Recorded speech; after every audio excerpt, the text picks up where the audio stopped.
Please join me for Ask the Good Doctor, live today and every Wednesday at 1 p.m. Eastern Standard Time, 12 noon Central Standard Time, and 10 a.m. Pacific Standard Time. Bring your questions.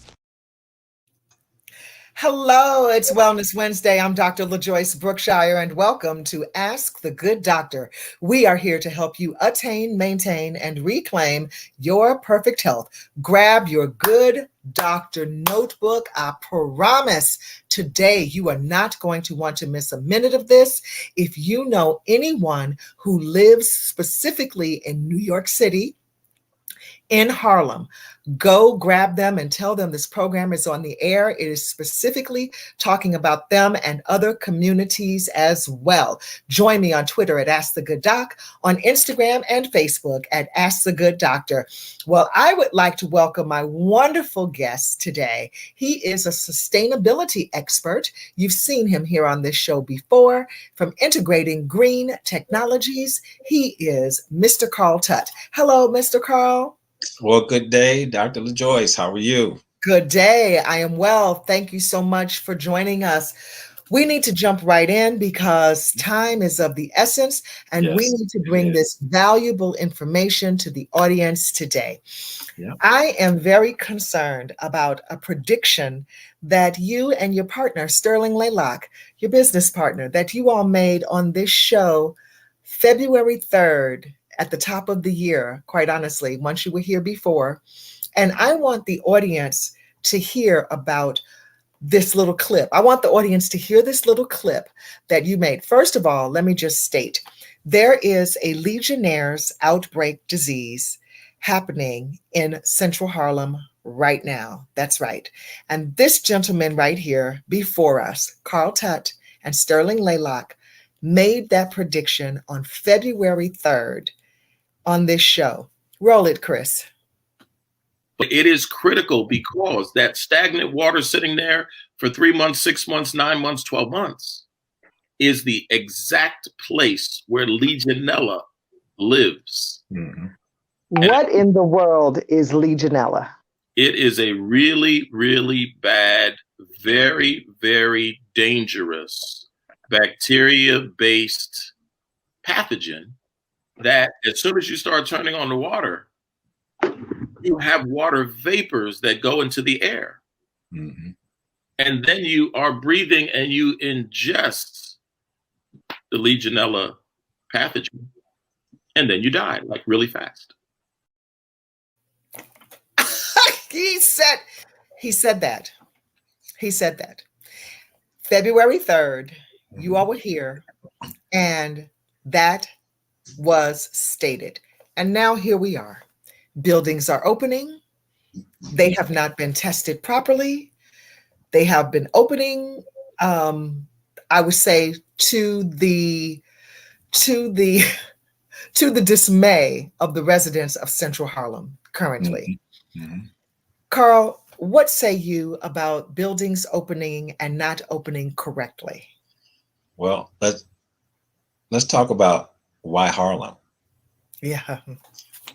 Come on. As big as New York is, And the only place that you're talking about having a Legionella outbreak is in Harlem.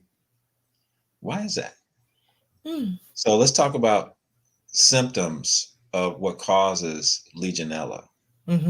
Because depending on the type of building that you live in and the type of system that that building has, and then also go into the type of maintenance of that building. So let's say, for instance, you're in a building that has a chiller system, which is a cold water system that flows throughout the building.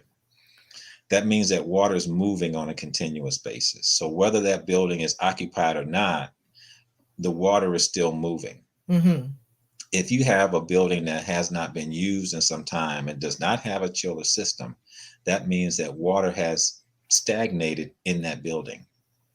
And before you want to reopen that building, there should be protocols or procedures in place so that you bleed out all of that stagnant water before anybody comes into the building.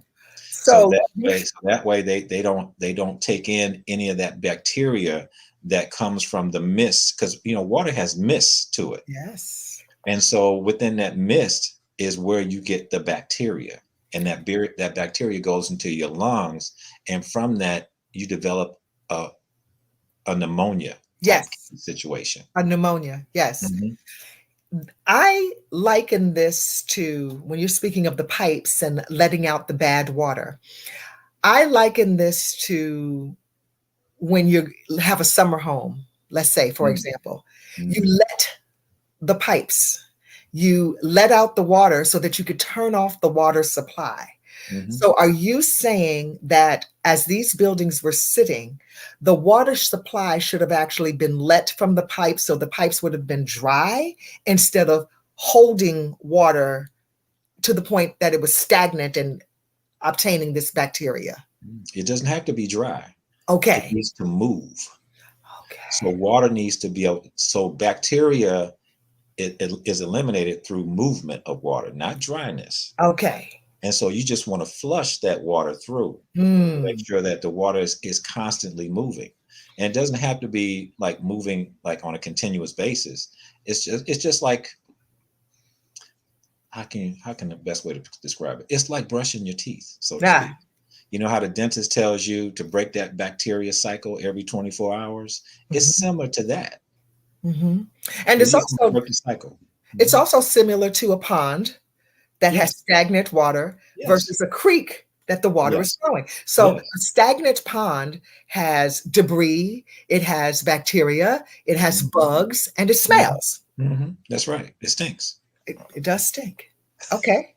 I want to read this press release that was serviced by the New York City Department of Health on August 18th. It said the Department of Health is currently investigating a community cluster of Legionnaires disease in central Harlem, zip codes 10037 and 10039, all bordering communities.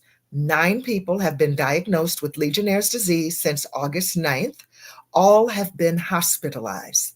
7 of the individuals were 50 years or older. To date, there have been no deaths associated with this cluster.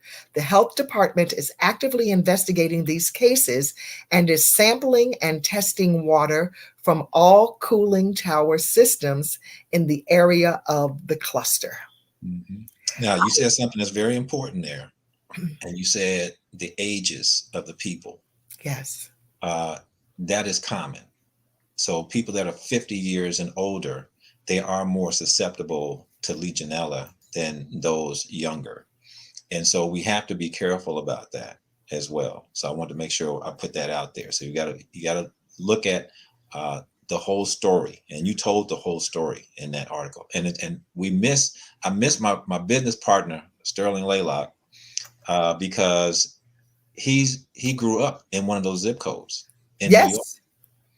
So he would have been really excited to be on and talking about this, but he wasn't able to be on today. But Sterling, I know you're listening, and we're holding it down for you while we go through this. So we look forward to having you back. I think also that this release should have stated that they're investigating all of the buildings that were closed that have now opened. Because isn't it something that in August, right before schools start to open, now the schools are opening and now this problem has arisen. Correct. That it is, like you say, when the water is moving, we don't have this problem. It's a very simple, it's a simple issue to resolve. It really say is. it. Say more, Carl. So because when you look at the maintenance, operations and maintenance of a building, that should be a standard operating procedure. If you have any knowledge of health issues that can be impacted by a building, that's a simple one. Just go in and start flushing through the water. Just turn on everything for a few minutes to allow that water to move, and then you're fine. Somebody didn't do their job. So that's I'm just gonna put it out there. Somebody didn't do their job. Okay. Now, who's responsible for doing their job on this? Whose responsibility is it to ensure that buildings open safely? The building maintenance is responsible for this. But how do they know? Okay, so how do they know how to avoid this, Carl? Is this common knowledge? It should be common knowledge because building maintenance is not like rocket science. There's only so many things that you need to do to make sure that the building is in a safe environment. But you know what? We're in a different environment now. We're in a COVID environment, and the things that you did back in 2019 are not the same things that you need to do in 2021. I'm just put it out there like that. Let's just put it out there like that. And it's not going to change. And so you have to keep up with what's happening. You can't do the same thing or the same old thing for a new situation. That's true. You have to catch up to what needs to happen. And so that means people have to start to read. They have to research, and they have to understand everything that needs to take place. Give you another example. Even the CDC. We talked about this being the COVID-19 being an airborne contaminant or particulate early on in this process. Yes. Do you know it was not until June of this year that the CDC started making a recommendation to say that we need to test the air? It wasn't until June, LaJoyce, of this year. Yes. I think it was June 6th when they put it out.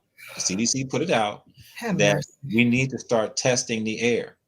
We were talking about testing the air and killing COVID in the air before it lands. That's right.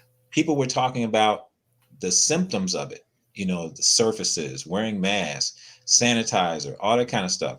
But no one was talking about, well, how do you kill it before it lands? Yes. Nobody was having that discussion. And the CDC did not even recognize it until June. Holy smoke. You know what's interesting? Further in this press release, it says, due to the ongoing spread of COVID, people seeking care should be tested for COVID and evaluated for Legionnaires' disease. People get Legionnaires' disease by breathing in the water vapor that contains bacteria, and Legionnaires' disease is not contagious. What say you about that? So Legionnaires' disease, well, let's make sure we're saying it correctly. You cannot get Legionnaires' disease from someone else. So you cannot do that. So it's like pneumonia. When somebody has pneumonia, you don't necessarily get pneumonia from someone having pneumonia. Okay. Because it's a bacteria and not a virus. It's a bacteria. Exactly. It's a bacteria and not a virus. But here's the other thing too.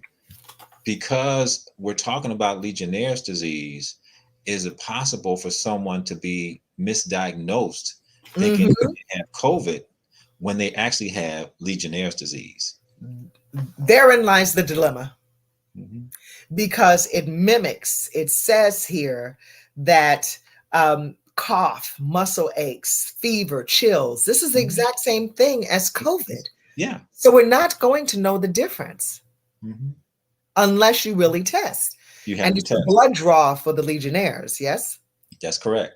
So the question is, are they going through that process, that blood draw? Is that part of the testing, or has it become so ingrained in the medical field right now because you're seeing so many cases that you ignore the possibility of Legionnaires? I do not know.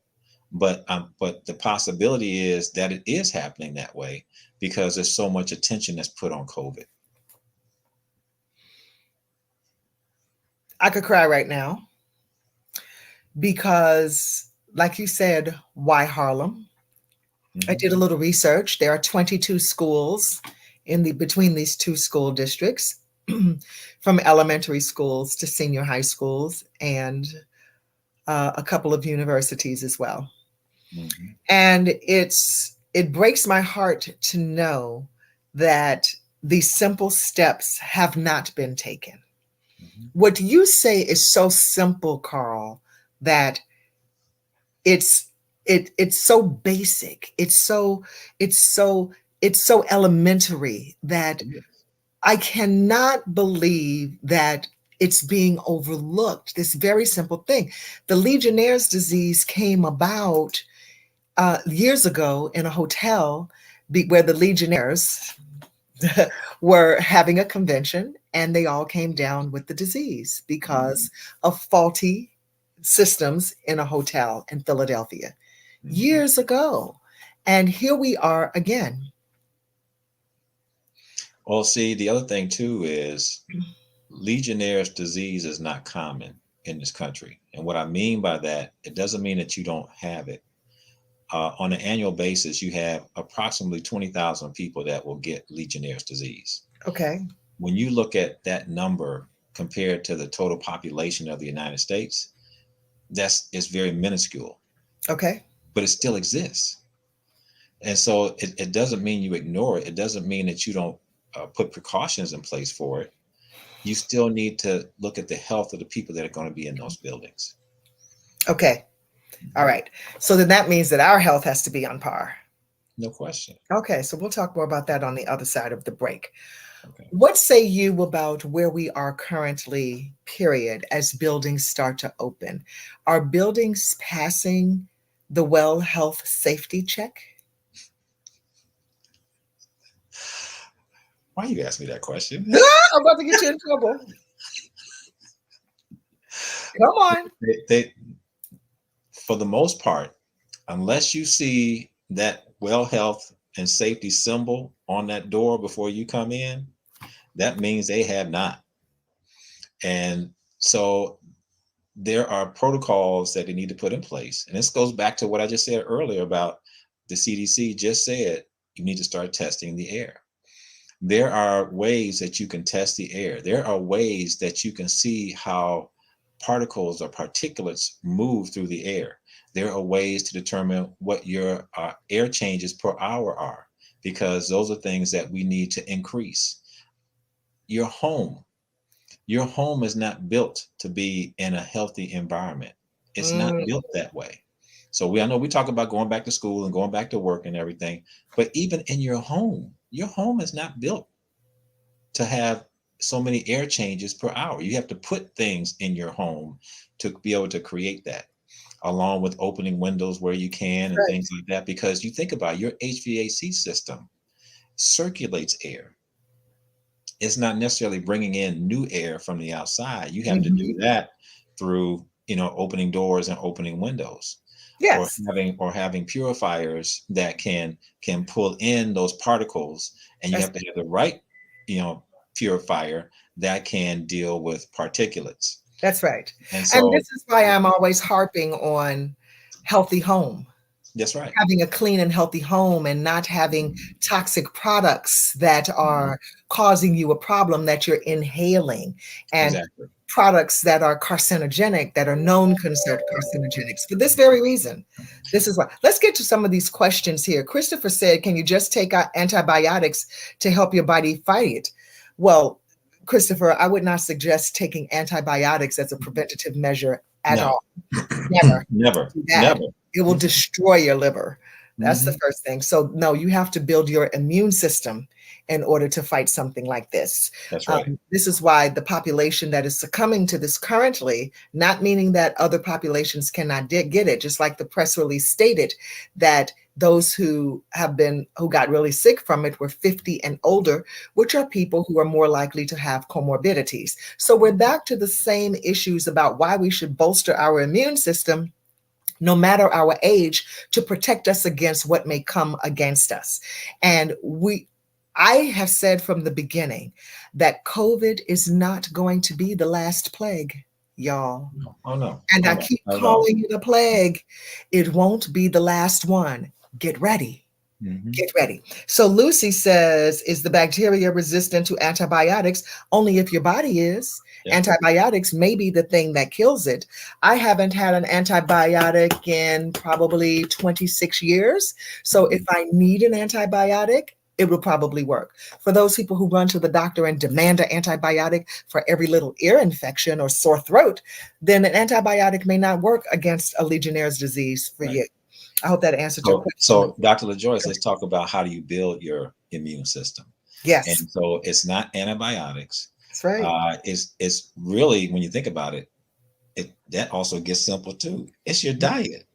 Come on, Dr. Carl. It's what you eat. I'm going to call you Dr. Carl today. Yes, I am. You got to have those green leafy vegetables. You got to have your legumes. You got to have your nuts. You got to stay away from the starches and the sugar. You got to stay away from things that are impacting your body in a negative way. That's right. And so that's how you build that. That's how you build that immune system. That's right. Drink your water, go to bed at night, pee and poop when nature calls you to, and exercise. Hello, I keep saying it. We're going to get back to more of these questions. Carl, you stay right there on the other side of this break. When we come back, more of your questions and more with how we can combat the Legionnaires' disease. We'll be right back after this. You're tuned in to Ask the Good Doctor, live each and every Wednesday at 1 p.m. Eastern, 12 noon Central, and 10 a.m. Pacific. Dr. LaJoyce Brookshire is here to answer your questions live. Hello, everyone. I'm a better wife when I go back home.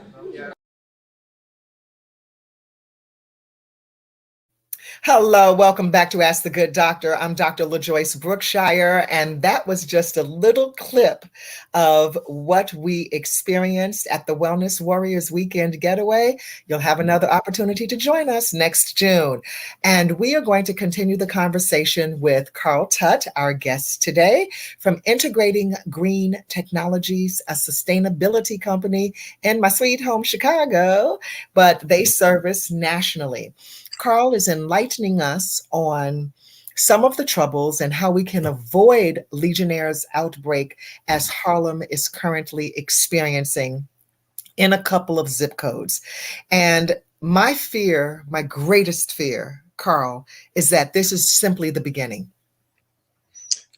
Well, we hope not. We always hope that it's not the beginning. But as we said earlier on the program, if people are not doing their research and understanding that you can't do things the same way you did before in a new situation, you're right. It will continue. Yes. Emily said, would wearing a mask help prevent the outbreak of the disease? Or even, I know what she's asking probably. She's probably asking, would wearing a mask help contracting the disease? Well, wearing a mask, you're going to think about it this way. Wearing a mask is going to be something of a norm for many people around this country, around the world. Oh, yeah. Because you think about as you went through the wintertime this past year, people talked about how the flu cases went down. Mm-hmm. Okay. So, I mean, don't just think about COVID. Think about all the aspects and the health implications of wearing a mask. Mm-hmm. You can reduce the number of flu cases that are taking place because you wore a mask over the wintertime. That's an advantage in my mind. It is. And so you want to do those types of things for your own health. It's not just a COVID situation. That's true. COVID has brought to our attention that the mask, that simple mask that we wear, can have so many more advantages for us in our health. Agreed.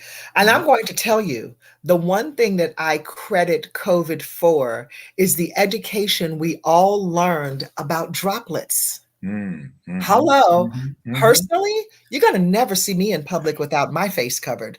A face mask, a face shield, like you saw on the video there. In Vermont, everyone had to wear them.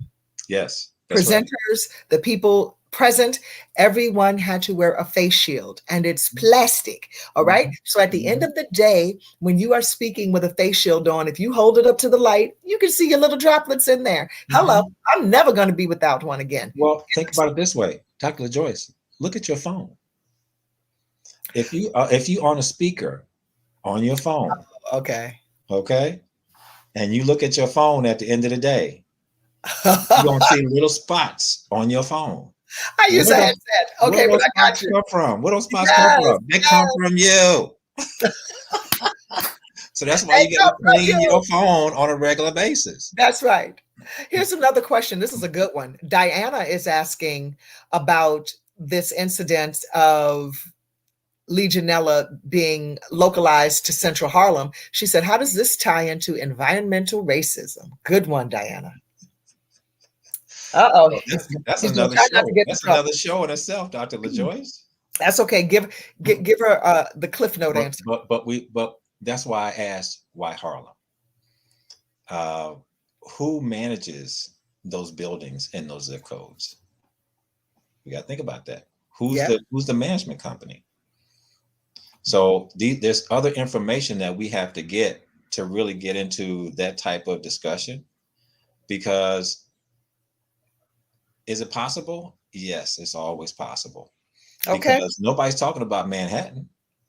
Hello. Right. Okay. And Daniel is tossing around a little blame right now. He said the New York State Health Department is to blame for not getting on top of all of this. The residents of Central Harlem should not have to worry about contracting Legionnaires' disease in their homes. That's true. Very true. At the same time, but see, here's the other thing. Here's the other flip side of the coin. We have to be more educated and push to make sure people are doing things the right way. Yes.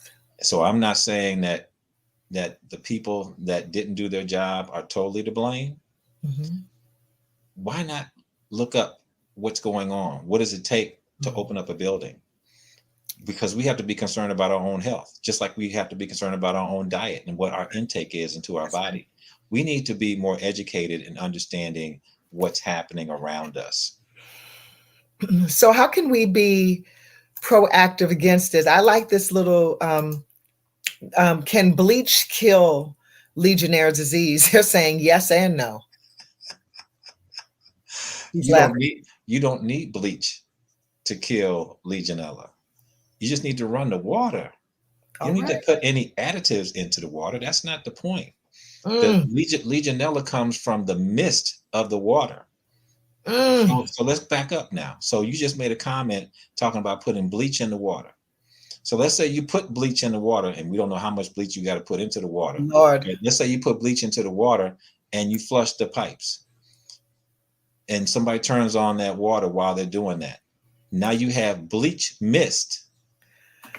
That's a chemical cocktail. So now you have a chemical that now you're inhaling into your lungs. Into your lungs. So now you're saying, well, do I want to have bleach mist coming into my lungs? No, I do not. No, I do not. So no, you do not need bleach. You just need to run the water. Oh my gosh, that is so. What are the specific symptoms of the disease? We covered that a moment ago. Yeah. It is the same thing as COVID: chills, fever, body aches, nausea, diarrhea, cough, fever. Yeah. So the New York Department of Health is recommending that if anyone comes down with these things, that they should get to a doctor immediately, especially if they're in the zip code of 10037 or 10039 or the surrounding communities. And ask for a blood test for Legionella. Don't just go right to COVID. That's right. Test for everything. And what you can do to combat this in your home is actually nothing. Actually, if you've been in your home, this is not something you really have to worry about. Honestly, this is something that people need to be concerned about, going back into buildings that had been vacant. Right. Okay. That's correct. Let's be clear about that. Returning to buildings that had been vacant. These are the buildings that are at risk. This is why I'm saying the timetable in which this outbreak had arisen around August 9th is exactly the timetable that they start going back into those buildings and opening up those buildings to get them ready for school. Mm-hmm. And so you got to ask questions. And this is why you have to be more knowledgeable. You want to ask simple questions before you go back into that public building. Is what protocols, what procedures have been put in place to make sure that the building is as safe as possible for me to occupy it. Mm-hmm. And so you ask in two different things. You talk about it from an air standpoint, and you talk about it from a water standpoint, because those are the main two things that you want to be concerned about. Okay. If they've gone and looked at their air conditioning system, have they made any changes to their air conditioning system, and in what way? See, here's the thing. You have a lot of companies, management companies. They talk about what they do, but they don't give you specifics. Yeah. And so I read these documents, or these 1 or 2 pages, to say all the great things that they've done, and the building is the safest that it's ever been before, but they don't tell you what the airflow is in the building. Okay. They don't tell you that they changed the filter and they went from a MERS 6 to a MERS 12. They don't tell you those details, so you can look for yourself to educate yourself to say, okay, what does that mean? So when you move and change that type of filter, you have to get the information. You have to dig deeper. You can't take face value for what they say.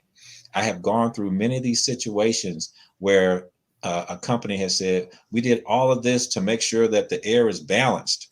Okay, you haven't told people what that means. What does it mean when you say the air is balanced? Mm-hmm. You haven't told us if there's good airflow coming in from the outside to make sure that it minimizes the stay of particulates in the place that they're going to be staying in. So get into those type of details. People need to be more educated and ask questions to get that information. Okay. One of the things that you can also do to make sure that your body is healthy is that you need not to smoke. If you are a smoker during these times, quit. You also need not vape. You also need not smoke weed. Let me just put it out there, okay? All of these things singe the lungs. And when we have all of these things circulating in the air that could possibly be contracted, viruses, bacteria, listen, you are placing your lungs at risk. Mm-hmm. So don't smoke. This is one of the greatest things that you could do. If it's hard, you know what, you should see me. Send me an email, drbrookshire@outlook.com, because I can help you kick that habit, and you need to. We need you to be able to at least breathe. Mm-hmm. Mm-hmm. But you know what? People do things to justify doing bad things. You know, so that's what we're going through with various states right now, with the mask and the no mask. And, you know, it's like, why are you doing that?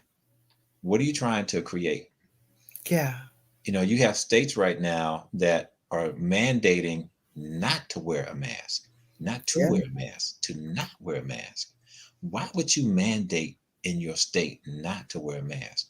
What is it that you're trying to achieve by doing that?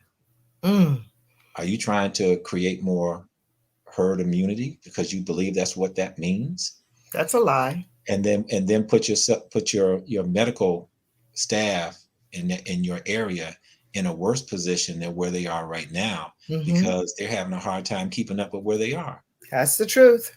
You have states that don't have beds for people. That's right. You have states where hospital patients are in the hallway being treated for COVID because there's no bed. You got people in the was a gentleman in the state of Texas, I believe, that said a child cannot get a bed in the hospital unless another child dies. These are the kind of statements that you're hearing out here. Yes. And so you have to think about what people, not just what they say, but also what they're not saying. That's the question. Come on, Carl Tutt. These are the things so you have to think about the statements that are being made. What's missing in that statement? Mm-hmm. And Sterling and I, we spend a lot of time looking at statements to see what's missing, and we start identifying what's missing, and then we do a follow-up and we start asking those questions. Yes. Because that's the information, that's the real information that you need. That's right. Here's the one question that I have. When you say the best way to avoid Legionnaires is to just run the water, how long should the water run? It doesn't have to run long. I'm talking about no more than 2 or 3 minutes, really. Okay, pause. So you're saying let the water run into a building that has been sitting for 2 to 3 minutes, and this could be avoided? Oh, no question, because you just want the water to move. Dr. LaJoyce, you just Not want 2 to 3 movement. minutes, though, really? Yeah. Okay, I'll say, okay, give it 5 minutes. You can give yourself, I mean, but it doesn't, you just need enough time for that stagnant water to move out of the system. It doesn't take long for it to move out of the system. How does the person who's turning on that water for the first time, how do they protect themselves? Here's the thing. You don't think about it. You're not, because you're expecting that water system to be safe. So it's not like, you go into the bathroom and you say, oh, before I go wash my hands, let me put a mask on. You're not thinking about that. That's why the building maintenance and the management need to be doing their job properly. They're the ones that are supposed to be thinking about it. So you don't have to. Yes. It's also said that peroxide will kill the Legionnaires. So, he's rolling his eyes. I have not seen that. But if you have more information about it, I'm happy to hear. Just a little internet chatter. Okay. You're the expert. I defer to you. I have not seen about peroxide. Turn on the water. I mean, because again, Legionella creates a pneumonia-like situation. Yeah. Peroxide is not something that you ingest. Peroxide is topical. So I cannot see how peroxide can mitigate that. I see. Okay. Unless it's food grade peroxide, which can be ingested. But yes, it's food grade peroxide. But even with that, I'm not recommending that. No, that is not a recommendation. That's not a recommendation. No. Okay. No. Carl, as always, you are a wealth of information. I want to thank you so much for being here. This is not the end of our education on sustainabilities and the sustainability goals for America. And we are going to continue to plow through them one by one. So we'll see you again next month. Okay. All right. Thank you so much for being here. Sterling should be back by then too. He should be in good shape. That's great. All right, Sterling. Because you want my guy back. You know back. Oh, you want my New York brother back. He's wonderful. Well, I thank you so much for being here. And I want to thank all of you for being here and my team. Thank you to Christopher Green, my technical producer, and Irvin Wright, supervising producer, Geneva Ortiz, our intern, and our announcers, DJ Indy and Chris Brown. That does it for me. To let your eyes shine, cut back on the wine, get good food fast, and go easy on the greasy. Until next time, I'm Dr. LaJoyce Brookshire, here to help you attain and maintain your perfect health. Let's do it again next week, okay? God bless you.